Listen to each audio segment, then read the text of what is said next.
Mesdames et messieurs, je suis très heureux de pouvoir m'adresser à vous, même à distance, et je m'en excuse, pour ouvrir ce colloque consacré au déploiement des dispositifs emploi et habitat, et saluer bien entendu notre partenariat déjà engagé aux côtés de l'association VETA, ici dans notre région en Occitanie. Vous le savez, la stratégie nationale, n'est-ce pas Étienne, que je salue, monsieur le délégué interministériel, dédiée donc aux troubles du neurodéveloppement pour les années 2023 et 2027, et en particulier sa mesure numéro 63, nous fixe en région un objectif clair: permettre aux personnes qui vivent avec un trouble du spectre de l'autisme ou un trouble du développement intellectuel d'accéder à un emploi, tout en leur proposant un accompagnement vers un habitat adapté et bien entendu un soutien médico-social intégré. Il s'agit d'une démarche réelle d'inclusion, respectueuse des besoins et des aspirations de chacun. Car effectivement, la vie, ça se résume souvent à d'abord avoir un logement et ensuite avoir un emploi. En Occitanie, l'ARS s'est engagée très concrètement. En ce sens, depuis le début de l'année, nous collaborons avec VETA pour étudier la faisabilité de dispositifs intégrés emploi et habitat dans 3 départements pilotes: l'Aveyron, le Lot et le Gers. Bien entendu, nous allons poursuivre dans les 10 autres départements de cette magnifique région.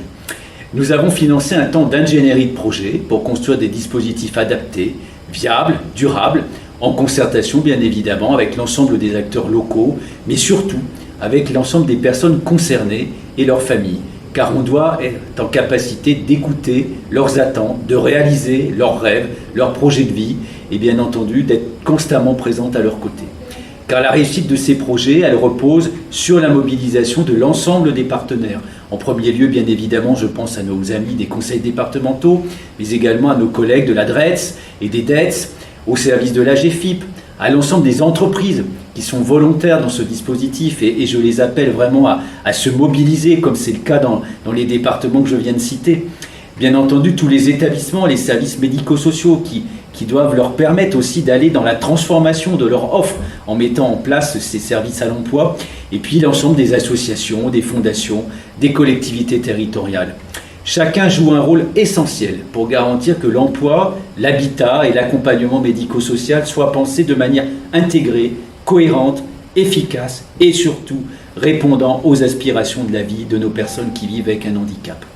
Alors notre ambition finalement elle est simple, c'est créer des dispositifs qui permettent à chaque personne de vivre et de travailler en milieu ordinaire, avec un accompagnement quotidien compte tenu du handicap et une inclusion sociale, culturelle, citoyenne.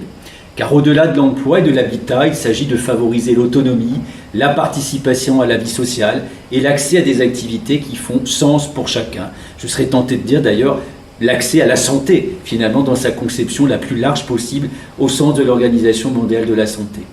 L'ARS Occitanie reste également attentive à l'ensemble des besoins et des personnes en situation de handicap, ou plus exactement qui vivent avec un handicap, car ce sont avant tout des personnes.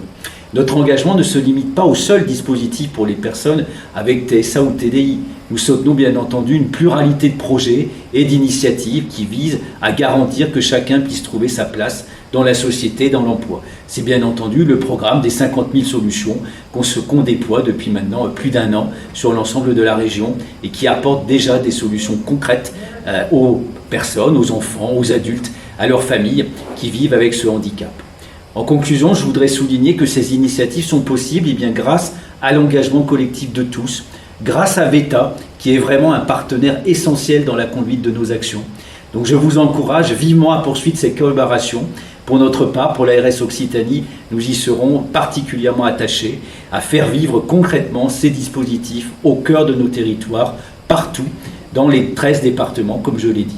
Ensemble, nous pourrons construire une Occitanie plus inclusive, solidaire, innovante et répondant encore une fois aux besoins de nos 6,1 millions d'habitants. Car ce que nous faisons pour nos personnes vivant avec un handicap, finalement, ça sert à l'ensemble de la société.